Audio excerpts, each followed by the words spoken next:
alabando a Dios, ocupa tu lugar. Amados hermanos, el engaño del pecado. Yo no sé quién de ustedes se siente indignado, con dolor o humillado cuando sufre un engaño. En ocasiones quieres emprender un negocio porque alguien te ilusionó y resulta que pierdes tu dinero porque te prometieron un negocio muy lucrativo, pero fue un fraude. Eso te hace perder tus bienes.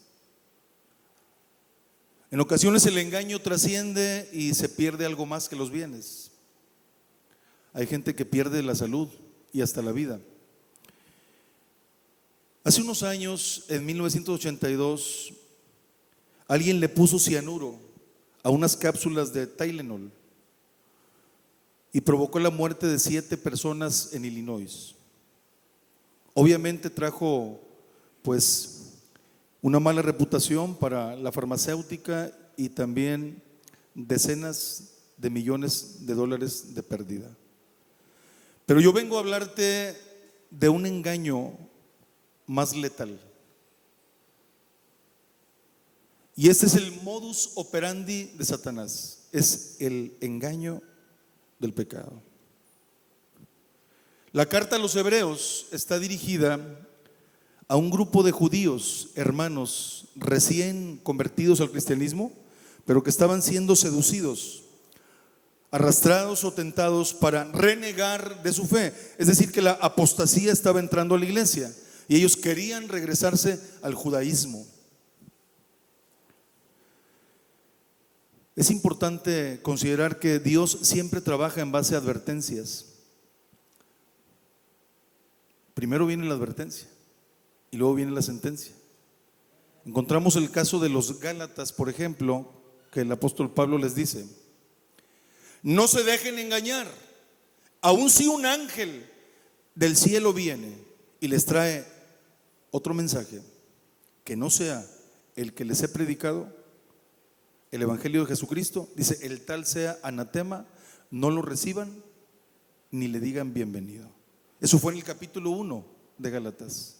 Pero luego avanzamos y parece que fueron arrastrados y fueron seducidos y fueron engañados, fueron fascinados, se extraviaron. Y el apóstol Pablo les dice: oh Gálatas insensatos, ¿quién los fascinó? ¿Quién los engañó? Corríais bien, empezaron por el espíritu, pero acabaron por la carne. Primero es la advertencia y luego viene la sentencia. Y cuando dice insensatos, la palabra insensato es obtuso. La palabra obtuso es abierto. Lo contrario es agudo, cerrado. Y cuando el Señor dice obtuso, quiere decir te falta agudeza, te falta perspicacia, te falta inteligencia. No meditaste, no discerniste mi palabra y te dejaste extraviar por falsos maestros. Hay mucha gente mala que se infiltra entre el rebaño en la iglesia, hermanos, y confunde a gente que tiene débil conciencia. Por eso es tan importante, hermanos, el meterse al secreto de Dios. Por eso es tan importante meditar en la palabra de Dios. Por eso es tan importante la oración, el ayuno, la lectura bíblica, para poder estar impregnados de los mandamientos, de los preceptos, estatutos, decretos de la palabra santa y eterna de Dios. Podemos alabar al Rey de Reyes, al Señor de Señores. No hay nadie, hermano, fuera de Dios que merezca la alabanza. El pecado se disfraza, por eso es bienvenido. Satanás se disfraza como ángel de luz, dice la Biblia. Por eso los incautos caen y no solamente muerden la carnada, muerden el anzuelo, se tragan el hilo y la plomada. Nada criban. Y estamos viviendo tiempos peligrosos. Se amontonarán maestros, dice el apóstol Pablo, y conforme a sus propias concupiscencias apartarán de la verdad el oído y lo volverán a las fábulas. Podemos alabar al Rey de Reyes, al Señor de Señores. Y como Judas, que besa y traiciona, como Joab, que abraza, que saluda y que te clava la daga en la quinta costilla, como lo hizo con Abner, así es el pecado. El pecado te abraza en sus tentáculos, pero luego te mata. Y tú necesitas discernir. Tú tienes que cribar y pasar por el sedazo de la palabra de Dios, incluso hasta los pensamientos, porque a veces crees que no ofendes a Dios. Como Aarón, por ejemplo, cuando comulgó con el pueblo y tuvo miedo y quiso, según él, quedar bien, su imagen, su promoción como líder, él quiso guardar las formas y él comulgó con el pueblo y él pues hizo el becerro de oro. No se trata solamente de echar el oro al fuego y salió el becerro, no es eso. Él claro que sabía en su pensamiento, aunque las formas aparentemente no lo culpaban, pero en su pensamiento, en su génesis, porque la Biblia dice que Dios conoce la verdad en lo íntimo. Dios sabe lo que estás pensando. Por eso debe haber terror, debe haber temor, debe haber espanto. Y la persona que conoce más, que se consagra más, incluso tiembla en la presencia de Dios. El impío tiene solamente una naturaleza. Nosotros tenemos dos naturalezas. Claro que ya no vivimos en Romanos 7, cuando dice la Biblia: miserable de mí, ¿quién me librará de este cuerpo de muerte? Porque lo que no quiero hacer, eso hago. Pero tenemos dos naturalezas. Por eso nos redarguye cuando incluso pensamos algo malo. Ya no digo el pecado de comisión. El solo hecho de pensar algo malo te tiene intranquilo. Y la gente que tiene una naturaleza solamente, ellos pecan y no se ruborizan, no se sonrojan. Y la carcajada del diablo cada que pecan, porque ellos no tienen temor de Dios, tienen una sola naturaleza. Nosotros tenemos la naturaleza pecaminosa en nuestro cuerpo, pero según Romanos 8 tenemos la naturaleza espiritual del Espíritu Santo de Dios. ¿Y quién es el que condenará? Dice el apóstol Pablo, si Jesús en la cruz murió, porque nada ni nadie puede condenar a los hijos de Dios, los que no andan conforme a la carne, sino conforme al Espíritu. Y yo pregunto, ¿cuántos tratamos de agradar a Dios? ¿Y cuántos sentimos pesar cuando lo ofendemos? ¿Y cuántos vamos y buscamos el nicho, ese lugar secreto, esa cámara, para meternos, encerrarnos y derramar el alma delante de Dios? Es porque tenemos temor de Dios. Alabamos al Rey de Reyes, al Señor de Señores. La palabra engaño significa seducir. Y en 2 de Corintios 11:3 el apóstol Pablo dice: pero temo que así como la serpiente engañó a Eva, ustedes sean engañados por sus sentidos. Y cuando dice sentidos, la raíz es sensorial, sensual. Por eso la Biblia dice que los sensuales no van a entrar al reino de los cielos. O sea, la gente que vive conforme a sus sensaciones y que dicen: si te sientes bien, hazlo. Si te gusta, hazlo. Con tal que no ofendas y no molestes a una tercera persona, pero si tú te sientes bien, hazlo. Estamos viviendo en una sociedad hedonista que busca el placer por el placer. No tienen principios, no tienen valores, no tienen fundamento. Comamos y bebamos porque mañana moriremos. Ese es el lema de la gente que vive en base a los sentidos. Por eso el apóstol Pablo dice: temo que como la serpiente sedujo, engañó, entrampó a Eva, ustedes sean arrastrados también por sus sentidos. Por eso usted no se guíe por instinto, por sensación, por emoción. Usted tiene convicción. Usted debe tener un temor de Dios arraigado, que sea el fundamento, que sea el pilar, que sea la raíz de su vida. para que cuando vengan los vientos de doctrina y lo quieran desarraigar, usted se puede doblar, pero jamás se va a quebrar. Por eso alabamos al Rey de Reyes y al Señor de Señores. La palabra seducción o seducir es engañar con maña. Por eso el apóstol Pablo dice: no ignoramos las maquinaciones, las estratagemas de Satanás. El diablo miente desde el principio. Y tú tienes que esforzarte, porque el diablo prepara una cortina de humo para que estés confundido y para que no encuentres el lindero y la frontera de tu moralidad. Tú no tienes por qué estarte haciendo las preguntas: ¿será bueno? ¿Será malo? Porque tú tienes el Espíritu Santo de Dios, que te da una paz perfecta y te da un discernimiento, y la voz de Dios, que es la conciencia, te hace desistir y te hace declinar de un mal intento, porque sabes que a Dios lo puedes ofender incluso con el pensamiento. Debe haber temor, de tal manera que tú desistas de la mala intención, que incluso no era tuya, porque habemos muchos que somos tan simples que pensamos que los malos pensamientos que nos asaltan son de nosotros, y luego nos atormenta la culpa. ¿Sabes lo que es la culpa? Hay mucha gente mutilados de guerra que perdieron una extremidad, perdieron un brazo, perdieron una pierna, y luego pasan los años y todavía las terminaciones nerviosas que están conectadas con el cerebro les da una sensación de cosquillas, de hormigueo, incluso de dolor, y en la noche se levantan asustados, se sobresaltan, porque todavía no han desconectado aquel miembro fantasma. Y eso es la culpa.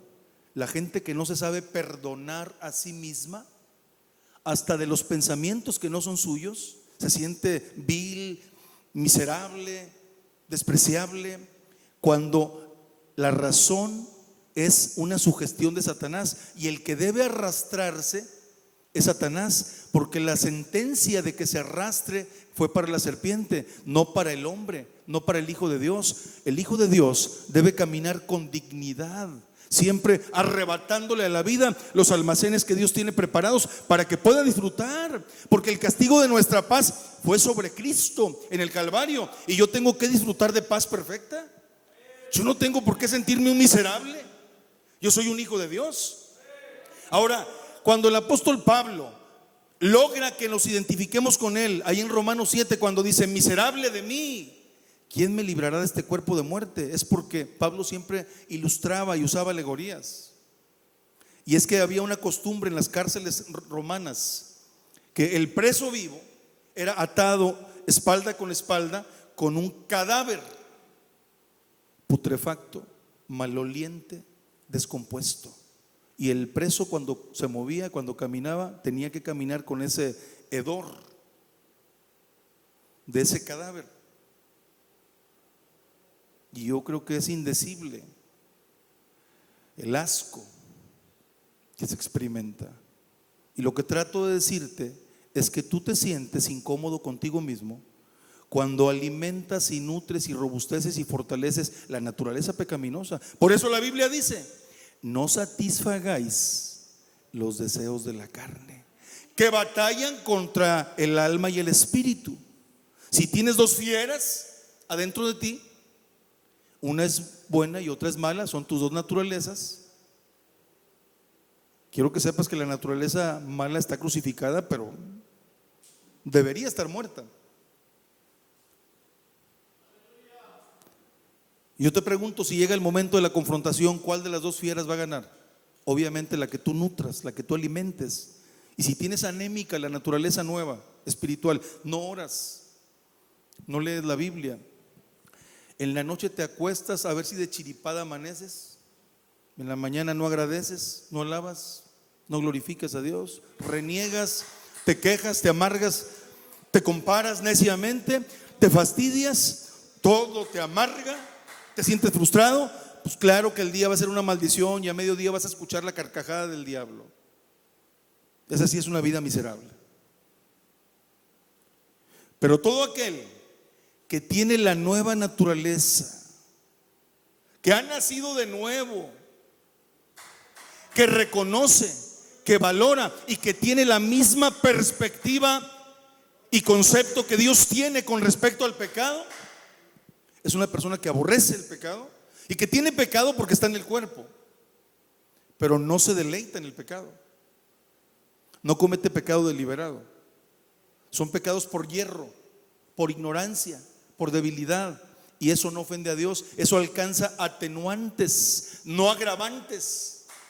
Si tú tienes temor de Dios, tú cuando ofendas a Dios, incluso con un mal pensamiento, no es tuyo, pero te asalta, vas al secreto de Dios. Señor, perdóname, Padre Santo.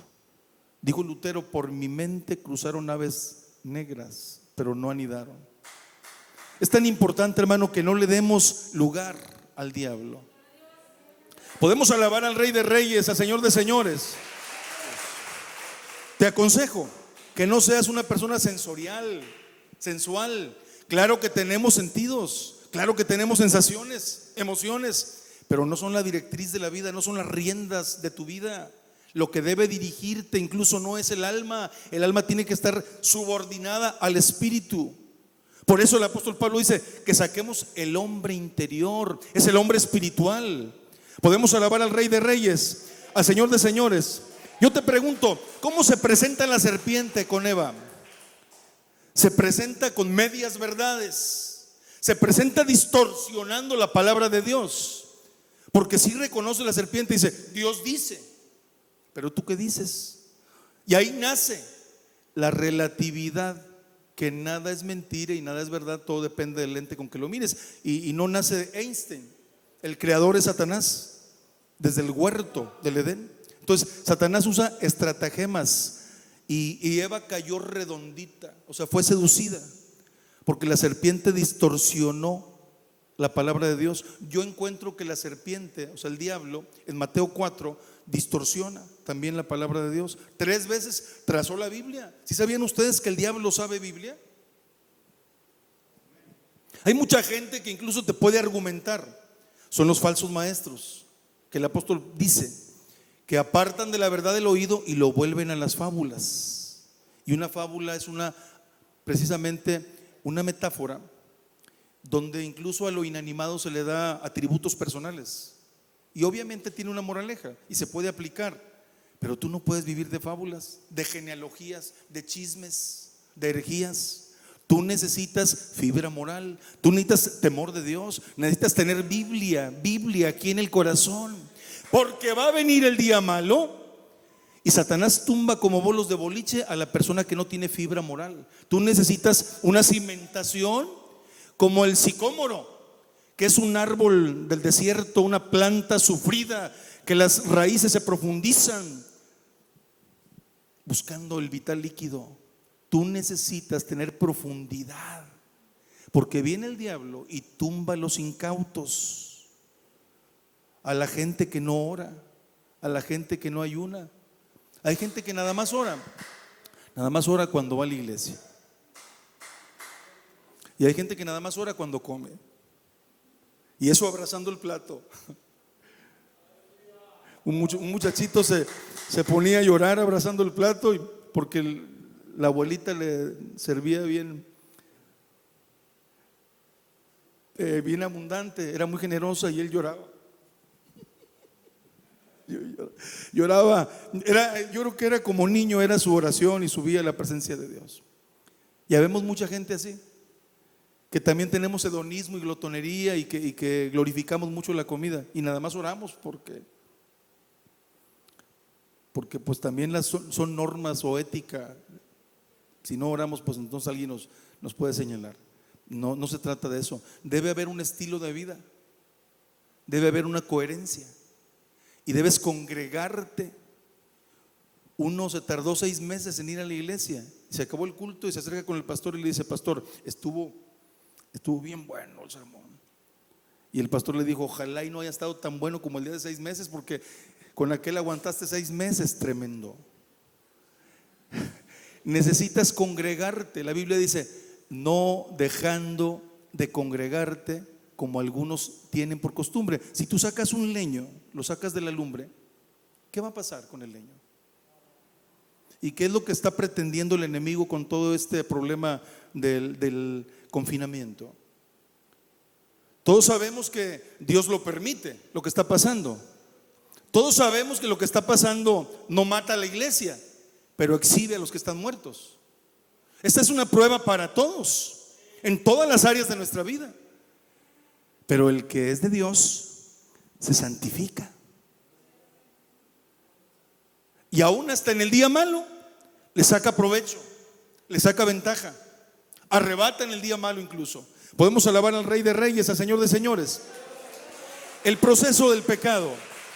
El proceso del pecado. La Biblia dice que la mujer vio que el árbol era bueno para comer. Y luego dice que codició. Y luego dice que tomó el fruto. Y luego comió. Y luego dio a su marido. Y fueron abiertos sus ojos. Y luego tuvieron temor. Y luego se escondieron. Ese es el proceso que sigue el pecado. Ver, codiciar, tomar, comer, participar, compartir. Ahora tienes la conciencia que te acusa, y luego te escondes y tratas de camuflajear, tratas de disimular una vida insípida, desagradable delante de Dios, pero te sientes miserable. Ese es el proceso del pecado. Podemos alabar al Rey de Reyes, al Señor de Señores. Hermanos amados, ahí en Proverbios 7 encontramos las artimañas de la mujer ramera, y dice que rindió a un joven simple con la salamería de sus palabras, lo sedujo, y cuando logra que concrete el pecado, dice la Biblia, lo compara como el ave que se apresura y es atrapada en la mala red y no sabe y no reacciona hasta que la saeta traspasa su corazón. Y cuando el hombre comete ese pecado es cuando viene la destrucción y la escolta de maldición, porque jamás el pecado viene solo. Obviamente trae culpa, trae maldición, trae miseria. Yo encuentro un pasaje en la palabra de Dios que cuando el pueblo va a la tierra prometida, dice que tuvo que pasar por donde estaba el territorio de un rey llamado Balac, que tenía terror de los judíos. Se llenaba de espanto, tenía mucho miedo con los judíos, y contrató a un profeta viejo llamado Balaam, dice la Biblia, y que le dijo: quiero que me maldigas a los judíos. Y 3 veces Dios, por boca de Balaam, bendijo al pueblo de Israel. Y entonces se llena de indignación y de enojo. Balac se acerca y le dice: te contraté para que maldigas al pueblo de Dios. Y Balaam le dice, estaba arrobado en el espíritu, porque él sí iba, o sea, sí aceptó el cohecho y sí se prestó para maldecir, pero Dios lo secuestró en el espíritu lo tomó y lejos de maldecir bendijo. Y dijo: no puedo maldecir a quien Dios ha bendecido, porque Jehová, y esto que se te grabe por favor, dice: porque Jehová no ha encontrado perversidad en Israel. Y entonces Balac no pudo maldecir por medio de Balaam al pueblo de Dios. Pero pasan los capítulos, avanza la historia, y luego el viejo profeta, el falso profeta, se acerca con Balac y le dice: te voy a dar un consejo. No siempre los consejos son buenos. La Biblia dice: retén el consejo, no lo dejes, guárdalo, porque es tu vida. Pero tú sabes de quién toma los consejos. Hay por ejemplo, Abinadab, que le da un mal consejo a Amnón, y ustedes conocen la historia, que concreta un incesto, un pecado aborrecible que trae maldición. Pero regreso al falso y viejo profeta que mal aconseja. O en el concepto de Balac tal vez fue un buen consejo, pero le dice: ¿quieres traer destrucción? ¿Quieres traer maldición?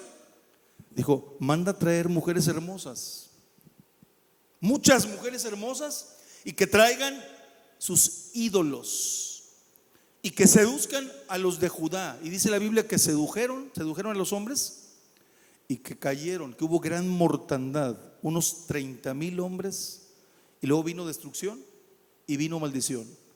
Porque la trampa, la estratagema, el plan con maña la seducción del diablo siempre será disfrazar, aparentar.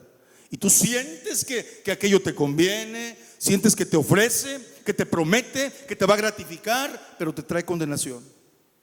Y tú tienes que entender y conocer a ese viejo diablo. Ya dicen que más sabe por viejo que por diablo, pero tú ya eres un hijo de Dios. Y si eres un hijo de Dios, debes conocer. Porque el apóstol Pablo dice, no ignoramos. Yo no digo que te metas a estudiar ocultismo, no, jamás dije eso. Pero oye, si eres un hijo de Dios, debes orar. Y el que ora conoce la voz de Dios. ¿Por qué te va a andar fastidiando el diablillo con susurrándote ahí sugestiones de pecado? Y tú todo abrumado. Y luego buscas a tu padre espiritual. Ayúdame, no soporto, no puedo dormir porque hay voces que me atormentan. Escucho voces. No oras, no ayunas, no lees la Biblia. Y dicen los nutriólogos que somos lo que comemos, y de la abundancia del corazón habla la boca. Y si lo que comes es mugrero, promiscuidad, fatalidad y todo lo que hay debajo del sol, pero sin cubrirte con la protección, con el resguardo del Espíritu Santo, estás vulnerable. Podemos alabar al Rey de Reyes, al Señor de Señores. Yo pregunto, hermano, ¿cuántos de nosotros sentimos que estamos encima y no debajo del pecado? Que sí tenemos pecado, pero no deliberado. ¿Cuántos sentimos que estamos sujetando la naturaleza carnal y pecaminosa, las pasiones y los deseos? Bueno, quiero decirte que tengas mucho cuidado, no vayas a equivocarte, porque el pecado actúa como la zarigüeya. La zarigüeya finge que está muerto. Es un animalito que cuando el predador lo persigue, se tira, finge que está muerto, estira las patas, se queda quieto, parece muerto, inofensivo. No sé si se aguantará la respiración, pero lo que sí sé es que cuando ve que el predador se retira, se levanta, corre y literalmente se ríe. Yo no sé si las hienas se rían, pero la zarigüeya se ríe. Y así es el pecado. Si tú crees que lo mortificaste, si crees ya que lo sometiste y que estás libre ya de ese vicio, de esa adicción, y entiendas ese vicio no solamente las drogas, debes asegurarte, debes estar encima de aquel problema, porque la Biblia dice: todo me es lícito, pero no todo conviene. Todo me es lícito, pero no todo edifica. Y todas las cosas me son permitidas, pero no me dejaré dominar de ninguna. Y tú no debes permitir que ninguna adicción, hábito, estilo de vida, costumbre del pasado venga y como un fantasma se yerga y te llene de temor, y luego otra vez te seduzca y te arrastre y te sientas miserable a los 7 días. Y luego lograste, te sobrepusiste y a los 21 días vuelves a caer. ¿Qué vida es esa? Yo pregunto, ¿para eso vino a morir Cristo por nosotros? ¿Para darnos una victoria así como mediocre? No, yo creo que lo que Dios hace, yo lo creo firmemente, lo hace perfecto. Pero creo también que nosotros debemos ser cómplices con Dios, creerle a Dios que somos más que vencedores en Cristo. Y también, hermano, te doy este consejo, tómalo por favor. Asiste a tu propio funeral. Y tú te intrigas y dices: ¿cómo, pastor? El apóstol Pablo dice: porque ya no vivo yo, mas Cristo vive en mí. Y lo que ahora vivo en la carne, lo vivo en la presencia del Hijo de Dios. Podemos alabar al Rey de Reyes, al Señor de Señores. Quiero que levante su mano aquel hermano que no quiere ofender a Dios, aquel hermano que no quiere fallarle a Dios. Levanta tus 2 manos y dile: Dios, quiero agradarte, Señor. Lléname, sáciame, embriágame de tu Santo Espíritu, de tu santa presencia, porque no quiero ofenderte. Déjame decirte, un hombre llamado Howard Hill, el mejor arquero de todo el mundo, de todos los tiempos, 286 victorias, 286 torneos, pero fueron 286 trofeos. nunca jamás perdió, nunca falló. Él podía cazar un bisonte a pleno galope desde un caballo, darle en el corazón y decidir la profundidad de la flecha. ¿Te parece como utópico, como algo fantástico? Esto fue una realidad. Él podía cazar un tigre de Bengala, un tiburón a profundidad, lo hería, lo mataba. A 150 metros literalmente daba en el blanco, después sacaba la segunda flecha y partía la primera flecha. Después de todas las victorias que tuvo, se retiró porque dijo: nunca jamás quiero conocer lo que es un segundo lugar. Y nunca perdió. Y yo te pregunto, ¿qué significa pecar? ¿Qué es pecado? Pecado significa errar al blanco. Claro que hay grados, hay niveles de pecado. Por ejemplo, en el Salmo 32 dice: bienaventurado el hombre cuya transgresión ha sido perdonada y cubierto su pecado, a quien Jehová no culpa de iniquidad y en cuyo espíritu no hay superchería o engaño. Son 4 grados de pecado. Por eso Balac le dijo: maldícemelos. Y Balaam le dijo: no puedo maldecir al que Dios ha bendecido, porque no hay perversidad en ellos. Tú sí tienes pecado, yo tengo pecado, pero no tengo perversidad. Yo no tengo una mala intención, yo no tengo predisposición. Mi puño no está cerrado contra el cielo, está cerrado contra mí mismo. Porque Pablo dijo que el secreto es ese. Dice: golpeo mi cuerpo y me sujeto a servidumbre, me disciplino, no sea que habiendo sido heraldo, no tengo por qué pregonar una victoria. Dice: puedo venir a ser eliminado. Y si Pablo lo consideraba, y tú sabes que por un pecado no entras, yo creo que te conviene santificarte, y me conviene santificarme. Hermanos, quiero cerrar con unas ideas, secretos, tips para que tengas la victoria contra el pecado. A Dios sea la alabanza, la honra, la gloria y la majestad. ¿Cuántos alabamos a un Dios que merece la honra y la gloria? Y separados de Él, somos una piltrafa, hermanos, separados de Él. Miren, lo primero es: ¿cómo purificó Jesús el templo? Cuando entró a Jerusalén, entró al templo y dice que con látigo en mano, dice que volcó las mesas de los cambistas. Y la pregunta es: ¿cómo purificó el templo? Se necesita coraje. Si tú eres muy benévolo, eres muy benigno, eres muy pasalón contigo mismo y dices tú: no, pues es que Dios es amor. Y luego practicas una amnesia mala y comes mucho y duermes mucho para olvidarte, como Jonás el dormilón, para olvidarte del pecado. Obviamente es reprobable. Tienes que entender que se necesita coraje. Sobra coraje para que te enfrentes con otro. Y como David con el dedo farisaico y señalar, dice: tal hombre debe morir. Pero falta coraje para que te enfrentes contigo mismo, porque fuera de mí yo no encuentro culpables. ¿Cómo me ha ido? ¿Dónde vivo? ¿Con quién me casé? ¿Dónde estoy? No es culpa de nadie. El que tomó las decisiones soy yo. No es el rancho donde nací, no es el apellido, no es la estatura. El que tomó las decisiones soy yo. Entonces se necesita coraje, hermanita, hermanito santo, para que te enfrentes contigo mismo. Y yo te invito: ya no culpes a nadie, por favor. Cuando pises la balanza no va a estar nadie ahí. Ponte a cuentas con Cristo. Ya sabes cómo actúa el enemigo, pero yo te estoy dando tips para que le ganes a la naturaleza pecaminosa. Tienes que matar de hambre la naturaleza pecaminosa. Tienes que meditar en su ley de día y de noche. La persona que medita en la palabra de Dios de día y de noche le va bien en lo temporal, en lo eterno. Es próspero, es una persona deseable, influyente, tiene poder, tiene autoridad. Los demonios retroceden. Y hay gente que también se incomoda, les alborotan los demonios que traen por ahí y no te soportan y se van. Pero mata de hambre la naturaleza pecaminosa. Enseguida, tiene que haber un quebrantamiento, porque Dios no desprecia un corazón contrito y humillado, pero tiene que ser una tristeza según Dios.